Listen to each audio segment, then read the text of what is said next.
आज हम ई कंटेंट योजनांतर्गत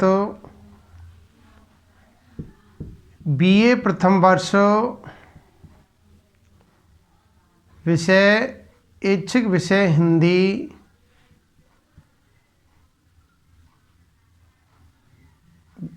हिंदी के जो 2 प्रश्न पत्र है, जिसमें पहला जो प्रश्न पत्र है आदिकाल और भक्तिकाल, उसको हमने पिछले वीडियो में पढ़ लिए थे। जो 6 उसमें कवि सम्मिलित थे उनकी चर्चा हम कर चुके हैं। यानी प्रथम प्रश्न पत्र पिछले वीडियो में हमने पूर्ण कर लिए थे। आज हम प्रस्तुत वीडियो में जिस विषय की चर्चा करेंगे वो बीए प्रथम वर्ष हिंदी साहित्य का जो द्वितीय प्रश्न पत्र है, जिसके अंदर उसका नाम है गद्य साहित्य। और गद्य साहित्य में कहानी, नाटक और एकांकी, ये 3 जो गद्य विधा है वो सम्मिलित है। कहानियों में 9 कहानी हैं। एक कहानी संकलन है नवरत्न नाम से। तो ये 9 कहानी है, मैं बता देता हूँ। उसने कहा था, चंद्रधर शर्मा गुलेरी, पूस की रात, प्रेमचंद, आकाशदीप जयशंकर प्रसाद, खेल जैनेन्द्र, पर्दा यशपाल, दोपहर का भोजन अमरकांत, चीप की दावत भीष्म साहनी, भूख चित्रा मुदगल और नमी है गदल रांगे राघव। तो ये कहानी है, इनकी प्रमुख व्याख्या, कहानी का सारांश और लेखक का परिचय। और दूसरा जो है नाटक में वीर शिरोमणि महाराजा सूरजमल, ऐतिहासिक नाटक है। इसके जो लेखक है कुंवर पुष्कर सिंह। और एकांकी है, तो एकांकी में 5 एकांकी है, जिसमें राम कुमार वर्मा की कौमुदी महोत्सव, उपेंद्र नाथ हंस की तौलिए, जगदीश चंद्र माथुर की भोर का तारा, लक्ष्मी नारायण लाल की व्यक्तिगत और भुवनेश्वर की श्यामा एक वैवाहिक विडम्बना। इस तरह ये पूरा पाठ्यक्रम है। तो पहले हम कहानी संकलन है, नवरत्न नाम से कहानी संकलन है, उसकी पहली कहानी है, उसके बारे में प्रस्तुत वीडियो में हम चर्चा करेंगे। तो पहली कहानी के जो लेखक है, राइटर है, उसने कहा था ये चंद्रधर शर्मा गुलेरी की बहुत ही अच्छी हिंदी की चर्चित कहानी है और पहली कहानियों में ये शुमार है। तो बीए प्रथम वर्ष की छात्राएं या विद्यार्थी प्रस्तुत वीडियो को ध्यान से देखें, सुनें और इस वीडियो का विवेचन विश्लेषण करें, इसकी समीक्षा करें। उसके बाद में प्रस्तुत वीडियो को लाइक करें, कमेंट करें और इसको सब्सक्राइब करने में कोताही ना बरतें।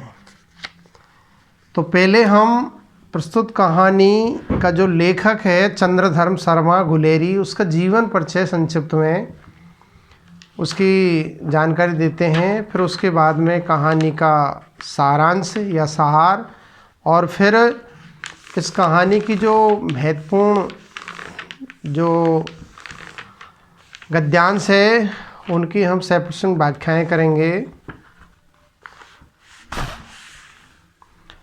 तो जीवन परिचय में हम चंद्रधर शर्मा गुलेरी का संक्षिप्त जीवन परिचय देखते हैं। चंद्रधर शर्मा गुलेरी मूलतः हिमाचल प्रदेश के गुलेर गांव के वासी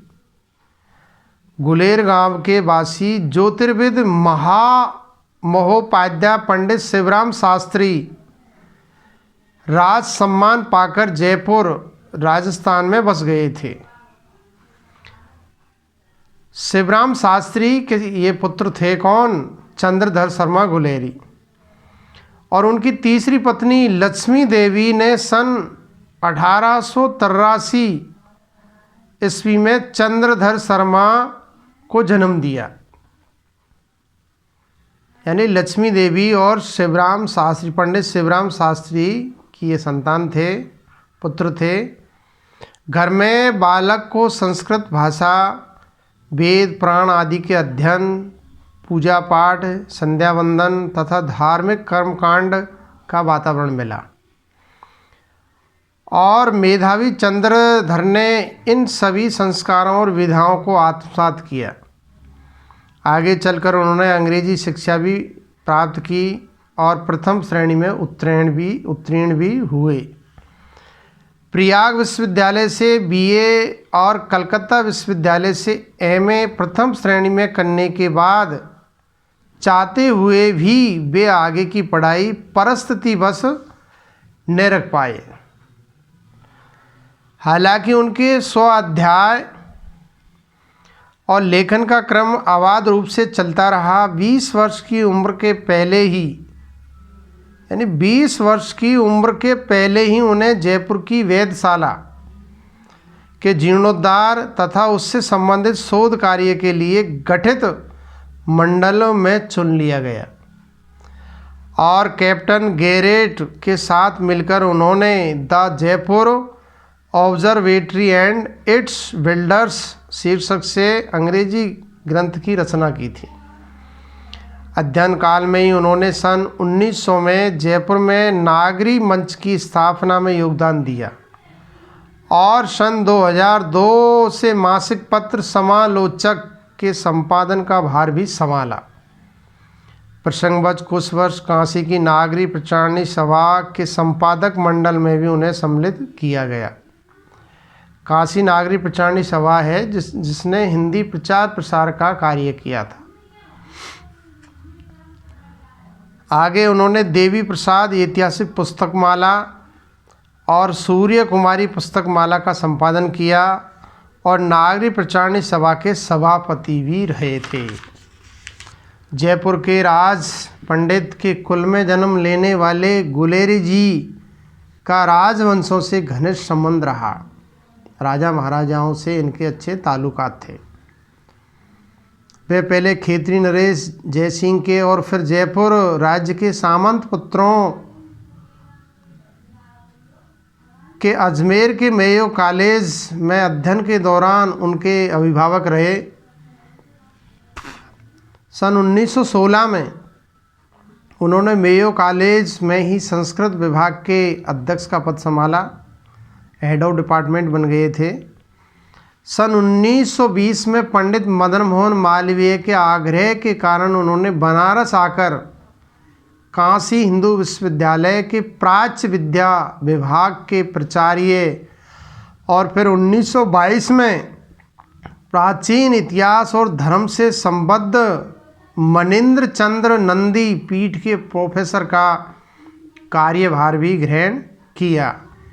इस बीच परिवार में अनेक दुखद घटनाओं के आघात भी उन्हें झेलने पड़े और सन 1922 में 12 सितंबर को पीलिया के बाद तेज ज्वर से मात्र 39 वर्ष की अल्पायु में उनका देहावसान हो गया। तो ये इनका संक्षिप्त परिचय। अब इनकी कहानियाँ देखिए, कौन कौन सी कहानियाँ लिखी है। इन्होंने ज़्यादा कहानी नहीं लिखी है, केवल 3 कहानियाँ लिखी है। उसने कहा था पहली, दूसरी सुखमय जीवन और तीसरी बुद्धू का कांटा। तो गुलेरी जी की 3 कहानियाँ या गुलेरी जी ने 3 कहानियाँ लिखकर हिंदी साहित्य में अमर हो गए थे। अब हम उसने कहा था जो कहानी है उसका हम संक्षिप्त में उसका सार प्रस्तुत करते हैं। उसने कहा था अमर अमिट प्रेम की कहानी है। उसने कहा था जो कहानी है उसमें अमर और अमिट प्रेम की कहानी है ये, और यह कहानी हिंदी की पहली फ्लैशबैक अर्थात पूर्व दीप्ति शैली में रचित हिंदी की पहली कहानी है। इसीलिए तो इस कहानी को हमारे पाठ्यक्रम में विद्वानों ने रखा है। तो उसने कहा था अमर अमिट प्रेम की कहानी है, लैला सिंह नाम का एक सिख इस कहानी का नायक है, सरदार लैला सिंह। उसने प्रेम की बलि वेदी पर निस्वार्थ भाव से प्राण न्योछावर कर दिए। लैला सिंह जब 12 वर्ष का था तभी एक सिख लड़की 8 वर्ष की से उसका मूक प्रेम हो जाता है, मौन प्रेम हो जाता है। बाद में लैला सिंह नंबर 77 राइफल्स में जमादार हो जाता है। ये बटालियन का नाम है 77 राइफल्स। वह लड़की कालांतर में यानी आगे चलकर या कालांतर में सूबेदार हजारा सिंह की पत्नी के रूप में दिखाई गई। प्रेम तो इससे हो गया लेकिन शादी न होने के कारण इसका जो रिश्ता है लड़की का हजारा सिंह, सूबेदार हजारा सिंह के साथ हो जाता है। इसी बीच फौज को लाम पर जाना है यानी चढ़ाई पर जाना है। हजारा सिंह ने लैला सिंह को घर बुलाया तथा कहा कि सूबेदारनी उसे जानती है, उससे मिल लो। लैला सिंह सूबेदारनी से मिलता है तो वह उनसे विनती करती है कि जैसे मुझे बचाया था, क्योंकि पहले एक रिक्शे वाले से, एक तांगे वाले से उसकी सरदारनी की रक्षा की थी लैला सिंह ने। तो जैसे मुझे बचाया था वैसे ही मेरे पति व पुत्र को बचाना। लैला उनको बचाने हेतु अपने प्राण दे देता है और मरते मरते कहता है उसने कहा था सो मैंने पूरा कर दिया। जो 12 साल की उम्र में जिस लड़की के साथ में उसने वादा किया था, उसने कहा था कि मेरे पुत्र और मेरे पति की आपको रक्षा करनी है।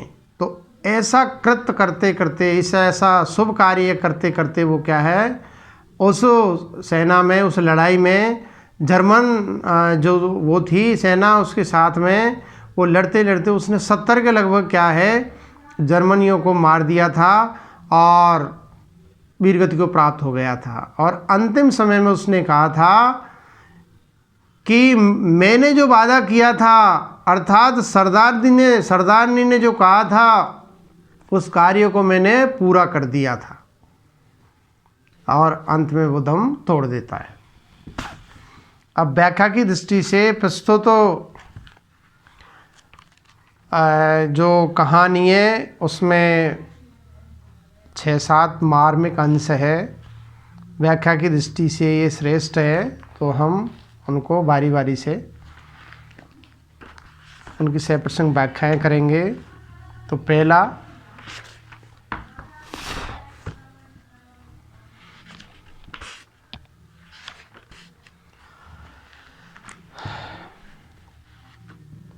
जो अवतरण है या गद्यांश है या गद्यावतरण है उसको पहले पढ़ते हैं, फिर व्याख्या की दृष्टि से इसकी 100% व्याख्या करेंगे। यह बात नहीं कि उनकी जीभ चलती ही नहीं, चलती है पर मीठी छुरी की तरह महीन मार करती हुई। यदि कोई बुढ़िया बार बार चेतावनी देने पर भी लीक से नहीं हटती तो उनकी वचनावली के ये नमूने हैं। हट जा जान जोगिए, हट जा कर्मा वालिए, हट जा पुत्ता प्यारिए, बस जा लंबी उम्रा वालिए। समष्टि में इसका अर्थ है तू जीने योग्य है, भाग्यशाली है, पुत्रों को प्यारी है, लंबी उम्र तेरे सामने है, तू क्यों मेरे पहियों के नीचे आना चाहती है, बच जा। तो ये जो दृश्य है वो अमृतसर का जो बाज़ार है, भीड़ भाड़ वाला जो बाज़ार है, उसमें जो तांगे वाले हैं या इक्के वाले हैं वो क्या है, बाज़ार में, रास्ते में, सड़क पर जो भीड़ से युक्त सड़क है उसमें वो निकलते हैं, तो जो राहगीर होते हैं जो रास्ते में चलते हैं उनको ये चेतावनी देते हैं कि हट जाओ, नहीं तो इसके नीचे आ जाओगे। तो अब हम व्याख्या के 4 सोपानों के आधार पर प्रस्तुत जो गद्यांश है, गद्यावतरण है, उसकी हम सप्रसंग व्याख्या करेंगे। तो पहले हम इसका संदर्भ देखते हैं। प्रस्तुत पद्यांश हमारी पाठ्य पुस्तक गद्य संकलन या नवरत्न नामक जो पाठ्य पुस्तक है उसमें संकलित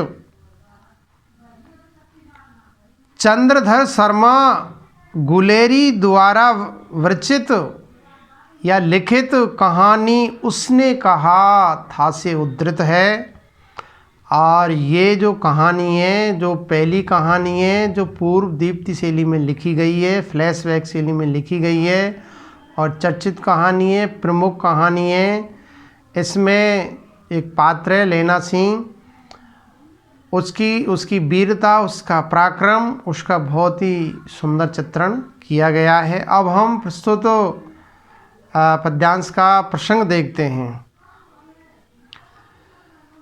प्रस्तुत कहानी में कहानीकार ने अमृतसर के बाजार का वर्णन करते हुए बतलाया है कि अमृतसर के बाजार में इक्के तांगे चलाने वाले जब सड़कों पर अपने घोड़े चलाते हैं तो उनके सामने पैदल चलने वाले राहगीरों को वे बड़ी इज्जत से, बड़ी तहजीब से और प्रेमपूर्ण भाषा में एक तरफ हटने के लिए सचेत करते हैं।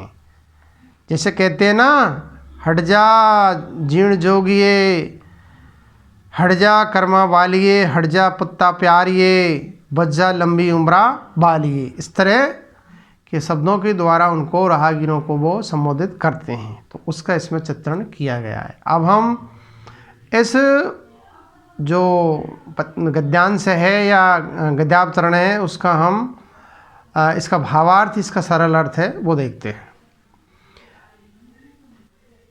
तो प्रस्तुत गद्यांश में लेखक ये कह रहा है कि समूचे अमृतसर के बाजार की सड़कों पर ऐसा कोई नहीं होता जिसे इक्के तांगे वालों के मुख से सम्मान सूचक अथवा प्रेम सूचक संबोधनों को सुने बिना एक तरफ हटना पड़े। वहाँ के इक्के तांगे वालों की जिह्वा बड़ी तेज़ी से चलती है, बहुत तेज चलती है। इस कारण उनकी वाणी छुरी की तरह प्रहार करती हुई लगती है, परंतु उनकी वचनावली में कुछ मिठास भी है, कुछ माधुर्य भी है, जो मीठी छुरी के समान मार करती हुई लोगों को सावधान करती है तथा वहाँ की सभ्यता संस्कृति को भी प्रकट करती है। लेखक ने स्पष्ट किया है कि यदि किसी तांगे के सामने कोई बुढ़िया आ जाए या वृद्ध महिला आ जाए और बार बार चेतावनी देने पर भी वे रास्ते से न हटे, तो वहाँ के इक्के तांगे वाले इस प्रकार की शब्दावली का प्रयोग करते हैं कि उससे उनकी सद्भावना और सभ्यता का पता लगता है। सामान्यतः ये लोग किसी वृद्ध महिला को रास्ते से हटाने के लिए उस शब्दावली का प्रयोग करते हैं जिसका अर्थ है कि वे वृद्धा अभी जीने के योग्य है, वे बड़ी भाग्यशालिनी है और अपने पुत्रों के लिए प्रिय और आदरणीय है। इस बुढ़िया के समक्ष अभी लंबी उम्र पड़ी हुई है, अतः ऐसी लंबी उम्र वाली भाग्यशालिनी, जीने योग्य और पुत्रों को प्रिय वृद्धा को रास्ते से एक तरफ हट जाना चाहिए।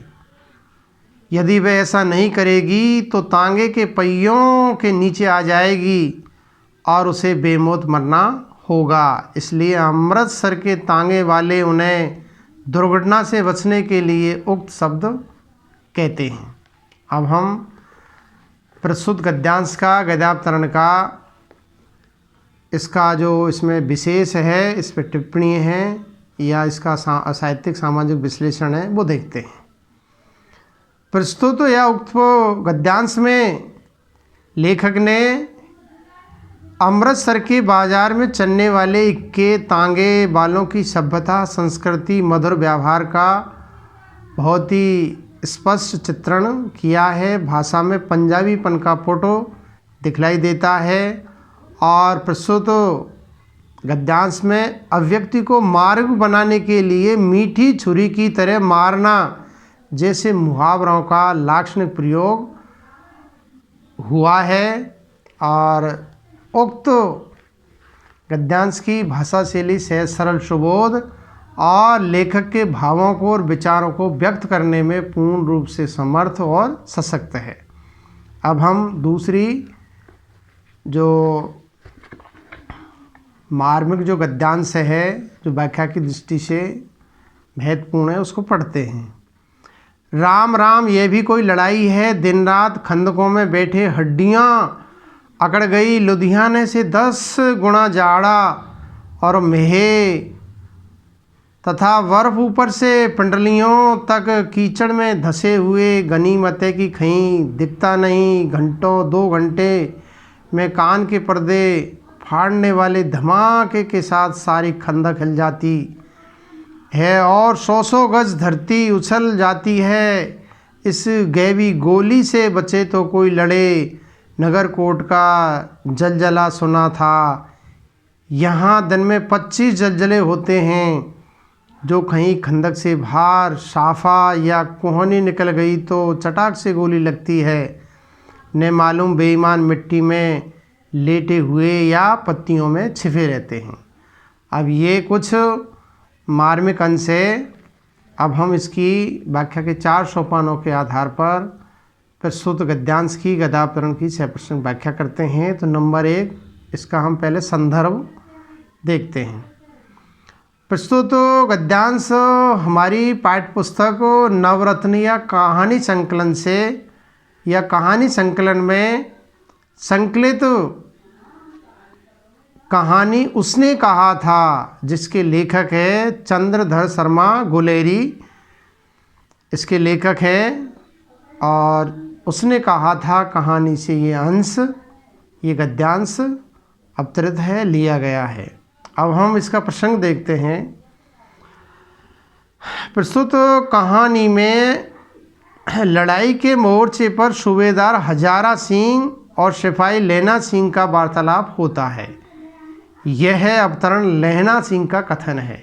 अब लहना सिंह प्रस्तुत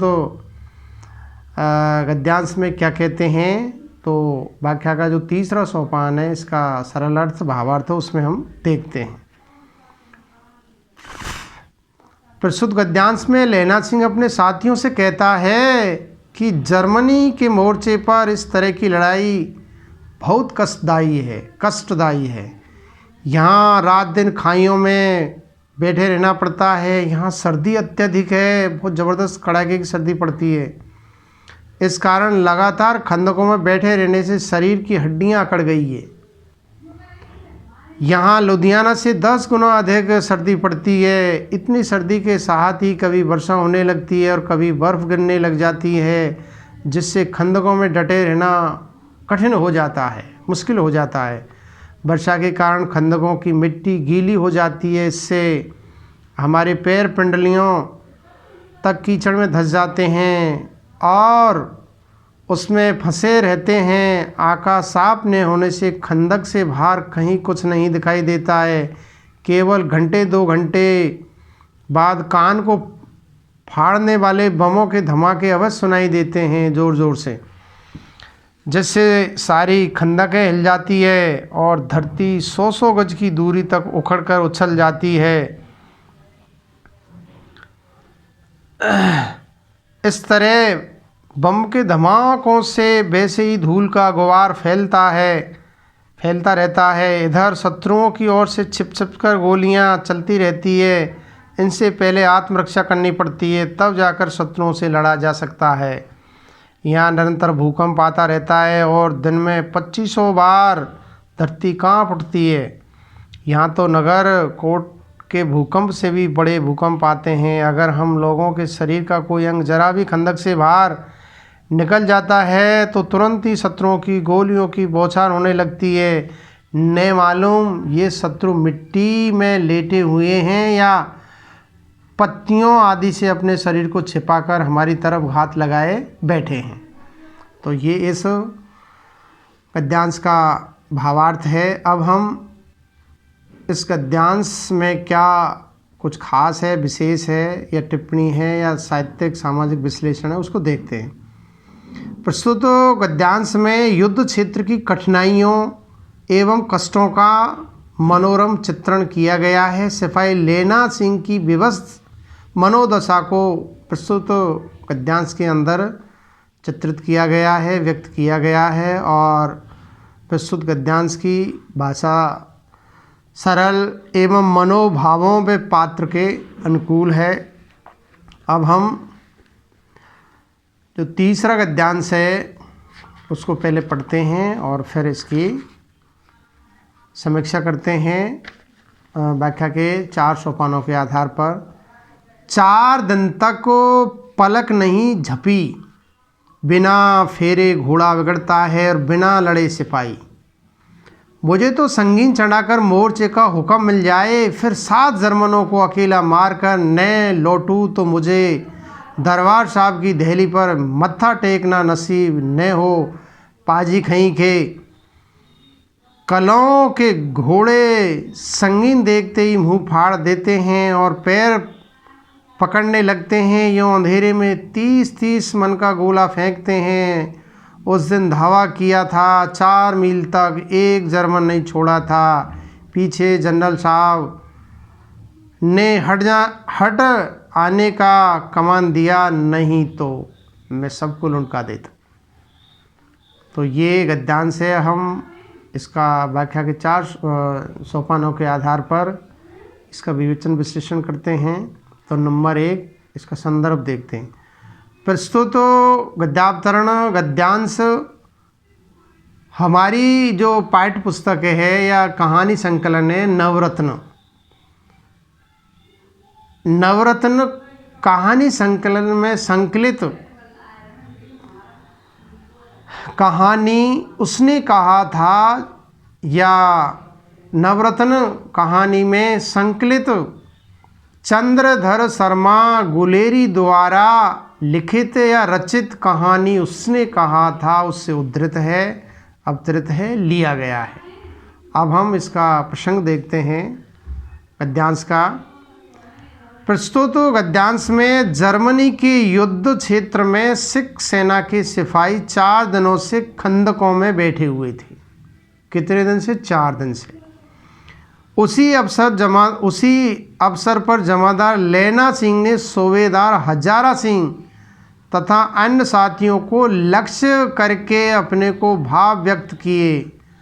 अपने जो भाव व्यक्त किए उन्हीं का वर्णन इस गद्यावतरण में किया गया है कि मुझे क्या है, मौका दे। जो कमांडर है थोड़ा सा मुझे क्या है आदेश दे दे, मैं 1 घंटे में क्या है सारी जर्मन सेना को फूंक करके रख दूंगा। अब हम इसका गद्यांश का भावार्थ है उसको निहारते हैं, देखते हैं। प्रस्तुत गद्यांश में लैना सिंह ने कहा कि मोर्चे पर खंदकों में बैठकर लगातार जागते रहने से 4 दिन बीत गए, परंतु हमारी पलक नहीं झपी, अर्थात हमें नींद लेने या आराम करने का अवसर नहीं मिला। हमारे जनरल द्वारा हमें शत्रुओं पर आगे बढ़कर धावा बोलने का आदेश नहीं मिल रहा है।